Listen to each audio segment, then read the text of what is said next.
Okay, we have to start with Lewis structure. Okay, seperti yang mana ada yang di sini, ini yang pertama. So Lewis structure must be based on the total valence electron. So macam mana pun kita kena kira dulu the total valence electron. Okay, total valence electron ni macam mana nak kira? If you still remember, we only count the valence electrons. Boron ada berapa? Kita kena cepat dah. Masa sekarang ni memang tak boleh lambat-lambat dah. Okay, so we should know that boron there are 3 valence electrons. Cl ada 7. Kemudian Cl ada 3 biji. Memanglah kita kena darab dengan 3. So dari situlah kita dapat jumlah berapa ni? 24. Kan? 24 kan? Okay, selepas ini barulah kita boleh buat Lewis structure. Now, Lewis structure as usual, kita katakan the least electronegative atom akan duduk di tengah, central atom, ataupun the most electropositive atom duduk di tengah. So jadi kita tahu memang Cl is very electronegative, so memanglah tinggal boron ni. Boron ini, okay, dia duduk di tengah, central atom. So maknanya terminal atom mestilah Cl, Cl, Cl. Okay, barulah kita cuba taburkan elektron. Taburkan elektron 2, 4, 6, 8 maximum, iaitu octetkan terminal atoms. Octetkan terminal atoms yang kedua 8. Okay, octetkan terminal atom yang ketiga. So maksudnya kita sudah taburkan 8, 8, 8. 3 kali 8 maksudnya kita tolak 24. So that means no more valence electrons di situ. Okay, so sekarang maksudnya apa? Kalau ini kosong, apa maksud di sini? Kan, kita katakan kalau di kiraan di sini kosong, maksudnya central atom tiada titik, tiada non-bonding electrons. Okay, kemudian selepas ini kita kena semak ya central atom. Central atom di sini bebal. Okay, seperti mana kita dah tahu pun, bebal, kalau central atom bebal, memang kita biarkan, maksudnya kita tak membentuk pi bond. So that is why BCl3 inilah Lewis structure. Untuk BCl3 kemudian make sure ada charge ke tak ada charge. Kalau ada charge, you have to show the charge dalam kurungan. Step 2, based on the Lewis structure, kita perlu tahu dulu the total electron domains before we can proceed. Total electron domains ataupun electron groups ataupun steric number. Ada 3 nama di situ okay, so total electron domains kita katakan terminal atoms. Terminal atoms tambah lone pair tambah unpaired electron. So I always say terminal atoms ini mewakili bonding pairs. Terminal atoms ini adalah atom jiran kepada central atom. So B ni adalah central atom, dia ada 3 jiran, so terminal atom di situ ada 3. Lone pair tak ada, unpaired electron pun tak ada. So dari situ kita tahulah ada 3 electron domains. Then only we apply VSEPR theory. Okay, according to VSEPR theory, kalau ada 3 electron domains, what is the best arrangement? Arrangement of electron domain. The best arrangement. 3 ni penting dia ada 2 maklumat di situ. Maklumat pertama, we know the best arrangement. So apakah best arrangement di sini? Trigonal plan. Trigonal planar. Ya, betul. Kan? Ini kena hafal dah Kalau 3 trigonal planar, ini susunan terbaik untuk 3 electron domains. 3 di sini juga memberitahu kita satu lagi maklumat penting. Ada 2 maklumat. Satu lagi, dia akan memberitahu kita hybridization. Can you see? Ini step yang ketiga, ini step yang keempat. Memang 2 benda ni kita akan tahu berdasarkan total electron domains. So 3 maksudnya di sini, dengar betul-betul 3 di sini maksudnya kita perlukan 3 orbital untuk gabung, untuk campur, untuk mix. Okay, we need to mix the orbitals to form the hybrid orbitals. Ini bahasanya lah. So maknanya orbital, contohnya lah, kalau orbital asalnya S kan, biasanya lah untuk semua shell kan, kecuali shell 1 lah, shell 2, shell 3, semua shell memang basically ada S subshell dengan P subshell. Betul? Okay, dan oleh kerana S bentuk sphera kan, dia bentuknya spherical, P bentuk dumbbell. So kalau bentuk lain, itu satu masalah. Masalah yang kedua, S dengan P, energy level pun lain. Nampak tak? Kalau energy level lain, bentuk orbital pun lain, macam mana dia nak menghasilkan ataupun macam mana dia nak membentuk semua ikatan ini yang sama dari segi energy, sama dari segi bond length. Do you know what I'm trying to say? So that is why kita kena campur, kena mix the orbital macam kita bancuh kopi lah.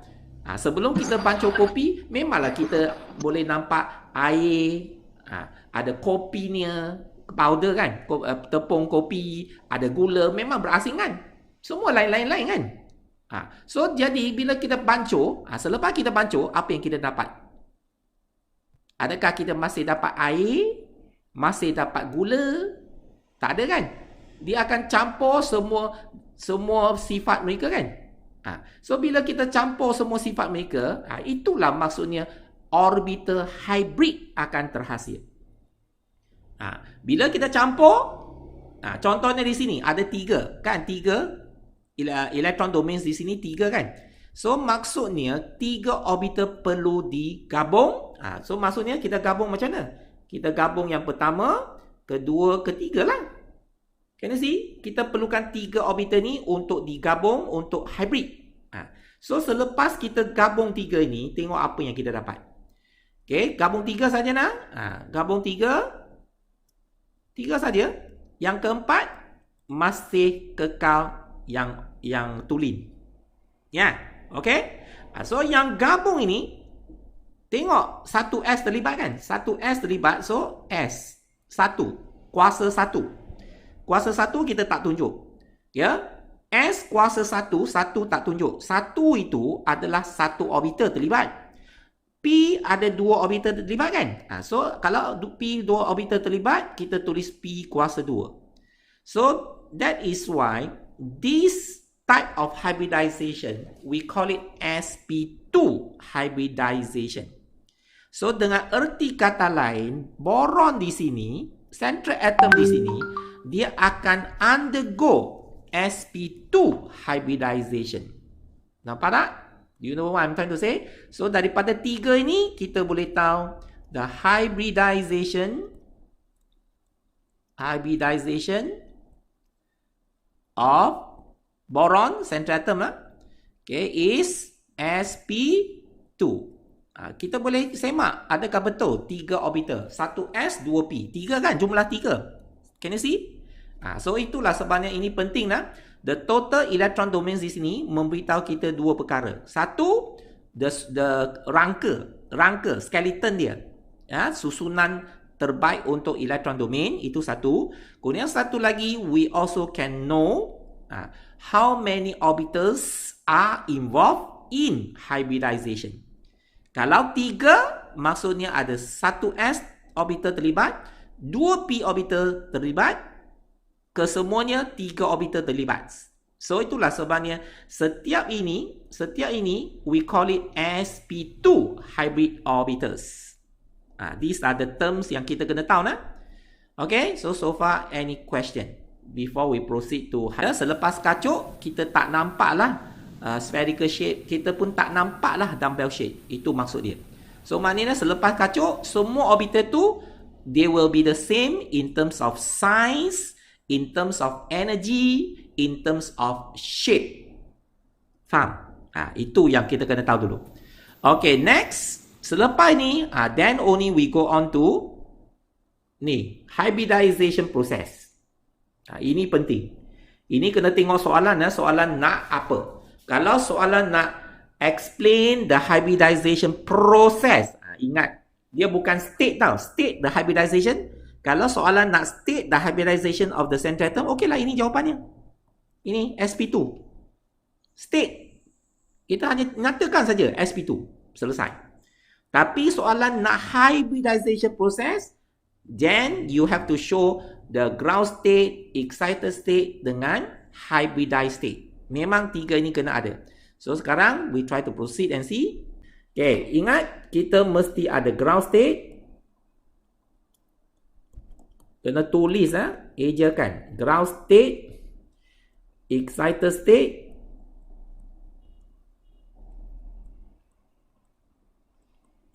dan satu lagi iaitu hybridized state.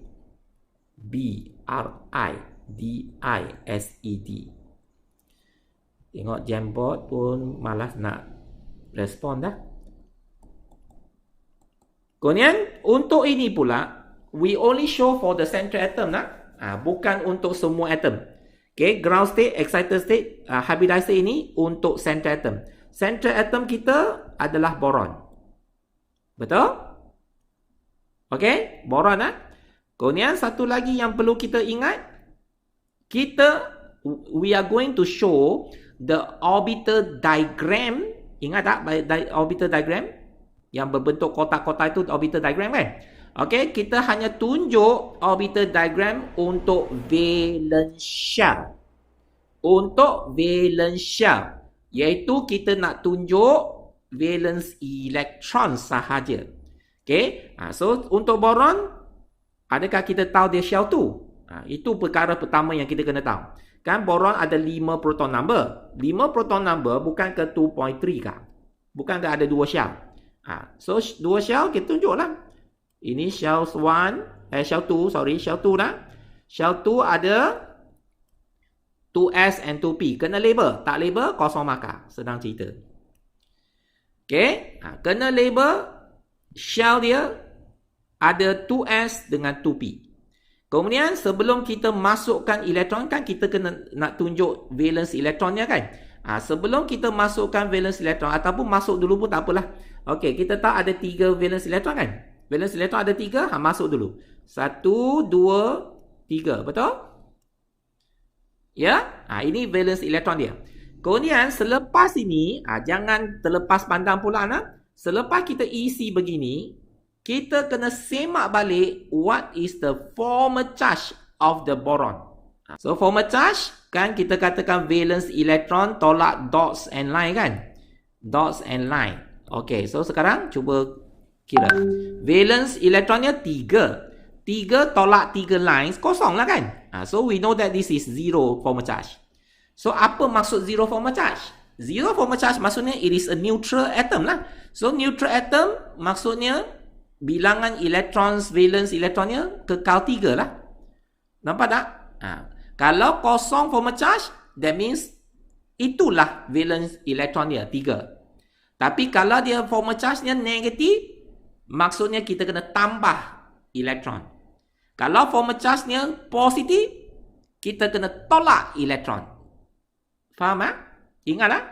So you have to refer and check the central atom. Ada apakah formal charge dia.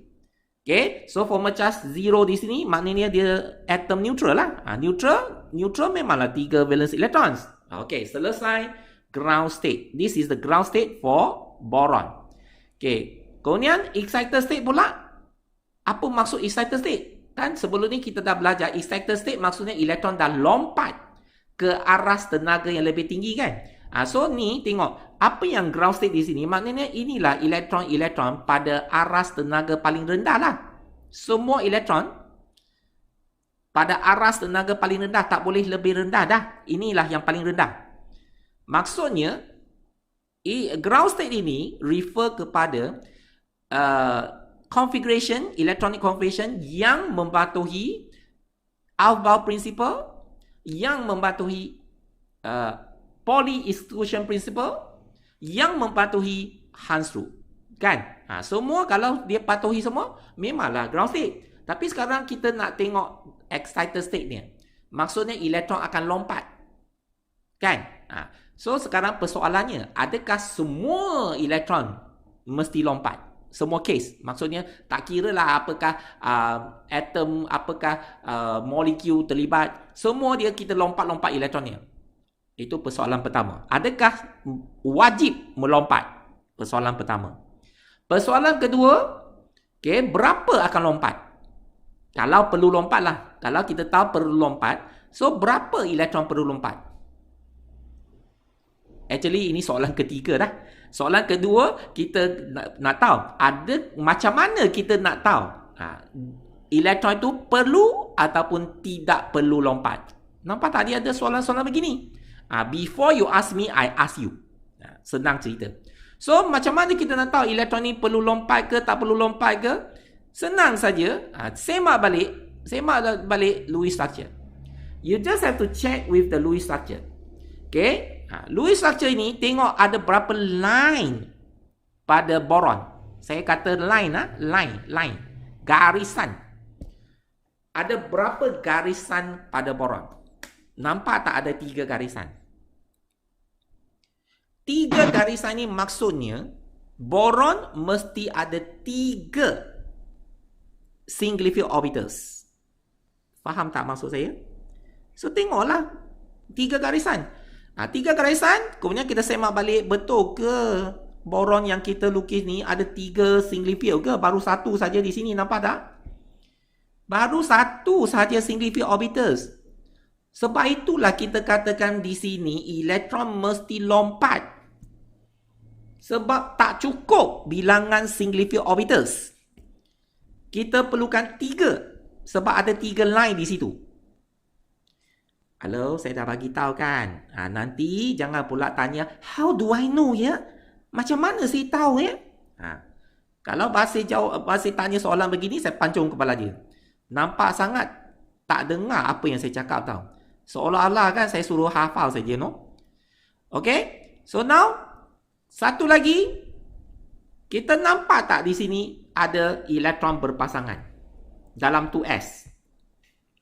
Dalam 2s ini ada elektron berpasangan. Ini valence elektron kan? Valence elektron berpasangan. Kemudian kita semaklah dengan Lewis structure ini.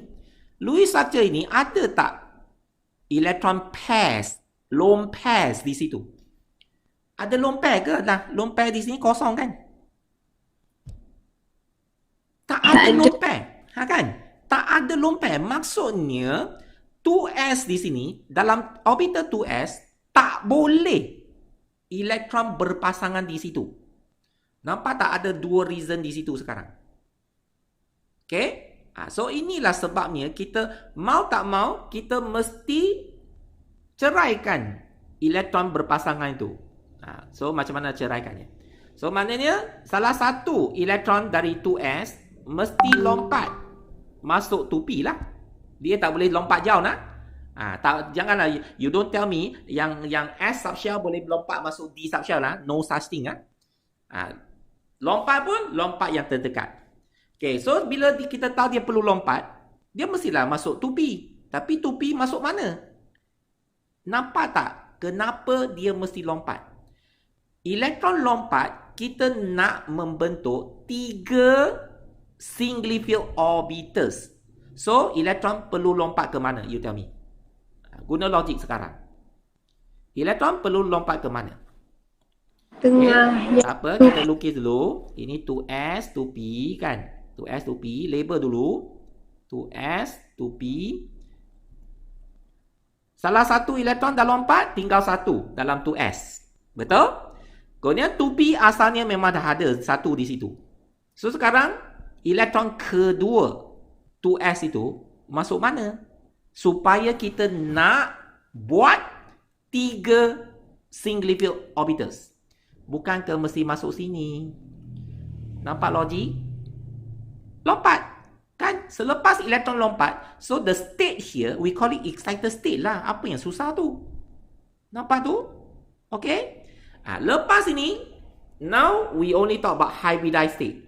Hybridized state, kita kena semak balik. Semak di sini nak, apa yang ada di sini. Halo, apa yang ada di sini?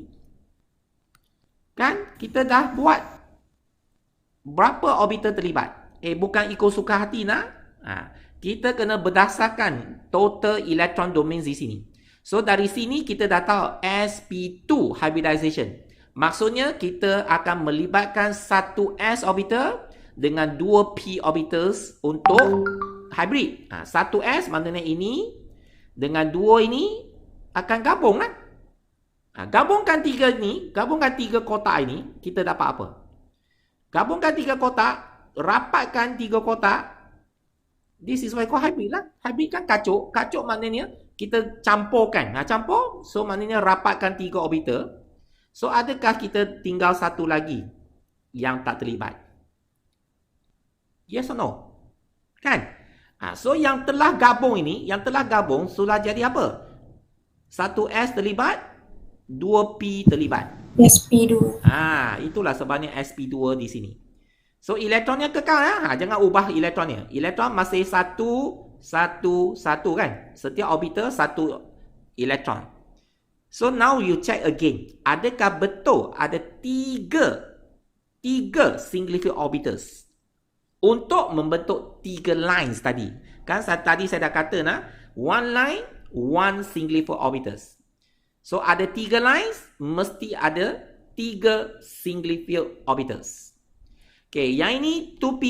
2p ni kosong kan? 2p kosong, biarkan. Tak lukis pun tak apa. Ya, sebab dia tak berfungsi. Dalam case ini, dia tak berfungsi. Okay, so now, dengan ini, barulah kita katakan the whole thing here, this is what I call hybridization process. So, bila soalan tulis perkataan hybridization process, maksudnya inilah yang dikehendaki oleh soalan. Ya, you have to draw the ground state, the excited state, the hybridized state untuk central atom. So, ingatlah sebelum kita proceed, kena pastikan formal charge dulu formal charge. Ya, sama juga selepas ni, ini central atom kan. So, untuk terminal atom pula, kena tunjuk. Walaupun kita tak tunjuk hybridization, tapi kena tunjuk orbital diagram untuk valence electronnya. So, now if you look carefully, the terminal atoms is chlorine. Chlorine semua ni sama kan? Formal charge kosong kan? Semua ini kena tahu dulu before you can draw the orbital diagram untuk chlorine. So, chlorine di sini sebab walaupun ada 3 chlorine terlibat, 3 biji terlibat kan? Tapi oleh kerana semua itu sama, kita tunjuk satu. Sudahlah. Hanya tunjuk satu saja. Okay, tunjuk satu. Okay, untuk chlorine macam mana? Chlorine, kita tunjuk juga orbital diagrams untuk valence shell sahaja. So, whatever shell is it, kita kena ingat, memang basically, memang ada S dengan P dah. Ini yang paling basic. S dengan P memang wujud. Tapi persoalannya, untuk chlorine, valence shellnya shell yang keberapa? Kalau proton numbernya adalah 17. Halo, 17? Shell ketiga. Kan shell 3. Kalau shell 3, that means we are talking about shell 3. Shell 3 ada apa? Ada 3S, dengan 3P subshell lah. Halo, nampak tak? We only show the valence shell Only show the valence shell. Okay, sekarang kita tahu chlorine ada 7 valence electron. Buatlah tu. 1, 2, 3, 4, 5, 6, 7. Betul? Yes or no? 7? Kalau 7, sekarang barulah tengok balik. Tengok balik Chlorine membentuk one bond dengan boron saja kan? Do you notice that? Chlorine ni, ikatan ni, setiap chlorine membentuk satu line dengan boron kan? So, just now I say one line, maksudnya apa? Mesti ada one single field orbital kan? So, kita tengoklah chlorine. Chlorine betul ke ada satu single field orbital di sini? Yes or no? Ni? Yes. Itulah logiknya. Okay? Satu line mesti satu single field orbital. Okay, so sekarang kita tengok di sini. Kita cuba gunakan logik lah kan. How the two atoms share the electrons. Kan sebelum ni kita dah bincang. Formation of covalent bond. Macam mana they form covalent bond? Kan, bukankah mereka dua atom itu mesti share dua electrons? Betul? Cara mereka share, tak kisahlah. Mungkin setiap atom contribute. Itu cara pertama. Cara kedua, mungkin salah satu saja contribute. Satu lagi tak contribute. Cara kita tak kisah. Yang penting kita tahu the formation of covalent bond mesti melibatkan the sharing of electrons. One pair saja. Kan? One pair, they share one pair, kita dapat satu covalent bond. If they share two pairs, barulah kita dapat double bond.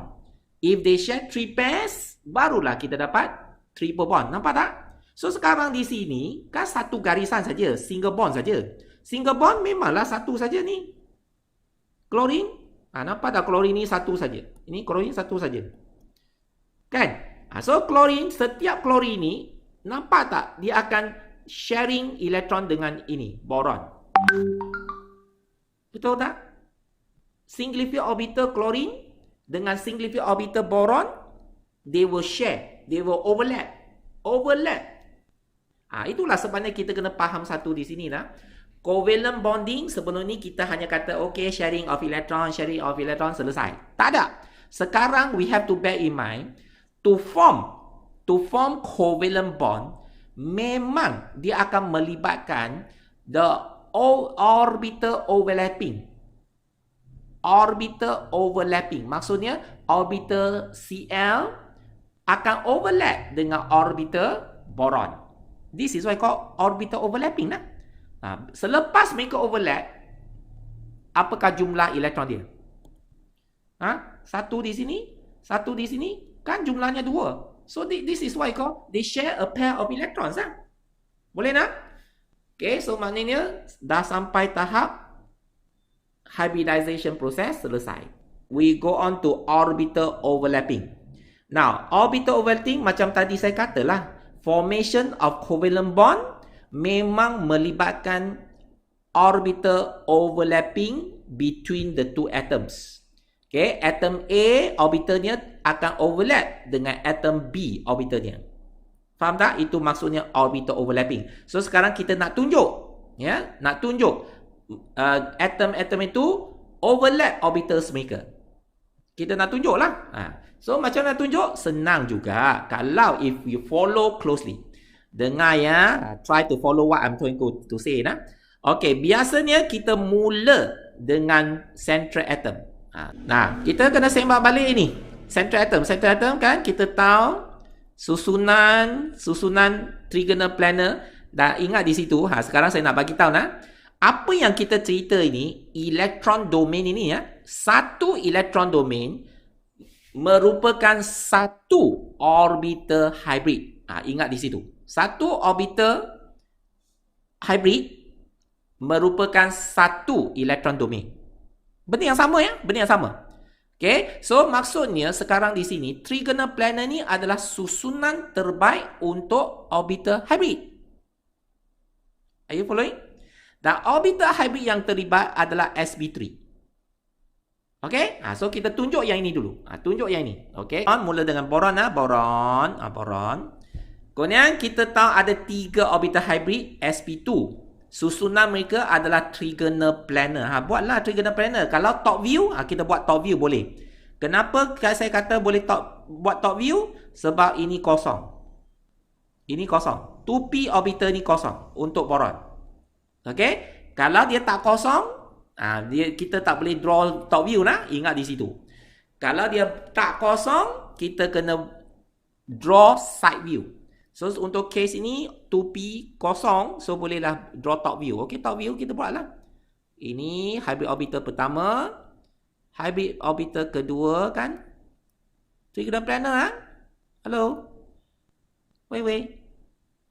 Trigonal planar. sp2, label sp2. Label sp2. Kena label. Ini sp2 hybrid orbitals. Faham? Lukis dulu hybrid orbitals untuk boron.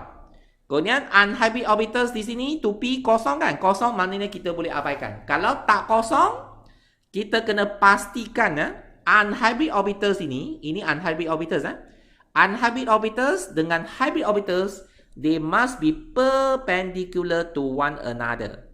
Berserenjang sudut 90 antara 2p unhybrid orbitals dengan hybrid orbitals sp2.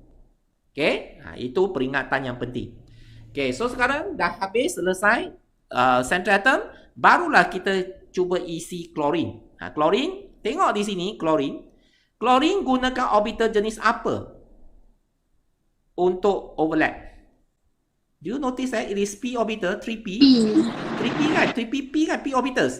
Kalau klorin menggunakan 3p, p orbitals untuk overlap, maksudnya kita kena draw lah dumbbell shape. Ingatlah? Draw dumbbell shape. So maksudnya kita kena pastikan klorin. Okay. Ini dumbbell shape untuk 3p dia. 3p. Kena tunjuk 3p. Ya. Ini pun satu lagi klorin di sini. Klorin kan. Ini pun 3p. Kan? Klorin yang kedua. Klorin ketiga mestilah duduk atas ni. 1, 2. Okay. 3p. Kena label tak? Okay. So now, another thing that you have to bear in mind, you have to label everything. Dengar betul-betul apa yang perlu kita label. Label iaitu label sp2 hybrid orbitals of boron, kena label. Label 3p orbital untuk Cl, kena label. Semua orbitals ni kena label tak? Itu memang satu markah. Selepas label itu, kena tunjuk juga the sharing of electrons. Kan after they overlap, they will share a pair of electron, betul? They will share a pair of electron. So, kita kena tunjuk lah. Kena tunjuk elektron tu. Faham? Itu markah kedua. Markah kedua. Markah ketiga, now, persoalannya, kenapa saya buat macam ni? Kenapa saya overlap cara begini? So now listen carefully. Do you still remember single bond is a sigma bond? Hello? Single bond is a sigma bond. Nampak tak di sini semua single bond? Single bond, sigma, sigma, sigma kan? Now listen carefully lah. Formation of sigma bond. Sekejap, kenapa dia tak nak bergerak? Formation of sigma bond, kita kena pastikan nucleus dengan orbital overlap, these three must be in one line. Sebab itulah saya terpaksa lukis macam ni. Tak boleh sengit. Ingatlah, all these things must be in one straight line. Then only we label this as sigma bond. Formation ini akan membentuk sigma bond. So this is another sigma bond. This is another sigma bond. Nampak tak? Boron membentuk 3 sigma bonds with 3 chlorine atom. Can you see? Ingat di situ, kalau nak bentuk sigma bond, memang nucleus dengan orbital overlap mesti in one straight line. Jangan bengkok. Dah sebut 3 kali kan? Benda penting, orang kata benda penting sebut 3 kali, sebutlah 3 kali. Kan apa tak? Nucleus dan orbital overlapping, one straight line. Nucleus, orbital overlapping, one straight line. So that is why they are sigma bond. They form sigma bond. So dengan ini, kita dah selesai gambar raja saja. Diagram orbital overlapping, diagram sahaja. Okey, sebelum saya proceed, saya nak bagi tahu satu perkara dulu. Okey, masa bila kita perlu buat orbital overlapping ni? Masa bila? This is a question. So now, listen carefully. Soalan, kadang-kadang dia obvious. Dia kata, okay, draw, show, or describe the orbital overlapping. Itu kita tahulah. Kita kena lukis macam ni lah. Tapi kadang-kadang dia tak sebut macam tu. Kadang-kadang dia hanya kata explain, describe the formation of sigma bond, pi bond. Nampak tak? Kalau soalan begini, kita kena tunjuk gambar rajah begini. You have to show the orbital overlapping. Ya, sebab orbital overlapping sahaja akan menghasilkan sigma bond dan pi bond nanti. Soalan sekadar nak draw, kalau sekadar nak draw the formation of sigma bond, pi bond, itu kita berhenti di sini. Berhenti di sini, gambar rajah ni habis dah. Okay, tapi jangan lupa kalau it is ion, you have to show the charge. Dalam kurungan, kurungan dulu, kau nak show the charge. Tetapi kalau soalan suruh explain, describe perkataan ini explain ke describe the formation of sigma bond, pi bond, kita kena tambah ayat selepas kita lukis, kena tambah ayat. Okey, ayat apa tu? Senang saja, tengok apa yang kita lukis. Tengok di sini. Maksudnya kita kena describe the formation of sigma bond, pi bond. Macam mana? Tengok. So kita mula dengan sp2. Tengok dia tak mau keluar. Hybrid. Alah, teruknya. Tulisan saya begitu teruk ke? Hybrid. Tengok. Orbital.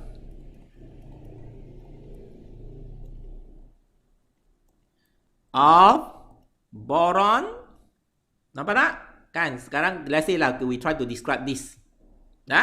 Describe this overlap dengan siapa? Overlap dengan 3p orbital of chlorine kan? So ceritalah overlapping cara macam mana? Cara overlapping ini we call it head to head overlapping. Faham? Cara begini we call it head to head overlapping ataupun tail to tail, end to end overlapping. Sama saja. Dalam BM kita katakan pertindihan secara bersemuka. Faham? So you try to describe sp2 hybrid orbitals of B. Macam mana? Head to head? Boleh lah. Okay. Kalau kita nak head to head ke, end to end ke, overlap with, tengok teruknya, dia tak mau keluar langsung. Overlaps with, with apa? With 3p. Yeah, 3p. 3p orbital dash, ada dash tu. 3p orbital of chlorine to form bentuk apa tu? To form ikatan apa tu? Sigma bond kan? Tulislah. Sigma bond. Sigma bond. Selesai. Sebab semua jenis ikatan ni sama. So kita describe satu cukup. Nampak tak? Semua itu sama. Kalau semua itu sama, kita describe sekali. Kalau lain, kena describe lain. Faham tak? So itulah cara kita nak describe, explain the formation of sigma bond ataupun pi bond. Untuk case ini hanya sigma bond. Hanya sigma bond. Kalau pi bond dia macam mana tau pi bond? Pi bondnya lain. Kalau untuk pi bond, ini atom pertama, nukleus atom pertama, ini nukleus atom kedua Nukleus kedua-dua atom nukleus tu. Okey, lepas tu orbitalnya macam ni. Satu, ini untuk atom pertama, dia macam ni. Untuk atom kedua, dia macam ni. So nampak tak overlapping jenis ni lain daripada tadi. Okey, tadi saya kata apa? Okey, nukleus dan juga orbital overlap. Bahagian ni kan, orbital overlap mesti dalam satu garisan kan. So sekarang adakah dia dalam garisan? Orbital overlap duduk di sini tau. Satu atas, satu di bawah. Nampak tak? Can you see? Orbital overlap satu atas, satu bawah. Nukleus pula di tengah. So they are not in one straight line. So this type of overlapping we call it pi bond. They will form pi bond. And this type of overlapping we call it sideway overlapping. Overlapping jenis ni namanya sideway overlapping. Maksudnya kita tengoklah orbital tu. Kalau dua orbital tu selari kan, nampak tak dua orbital ni selari. Okay, apabila dua orbital tu selari, then they will overlap sideway and form pi bond. Itulah dia. Pi bond satu saja nak. Satu saja pi bond walaupun ada dua tempat. Ni satu, ini dua, ada dua orbital overlap di situ. Okey, ada dua tempat pertindihan tapi satu sahaja pi bond.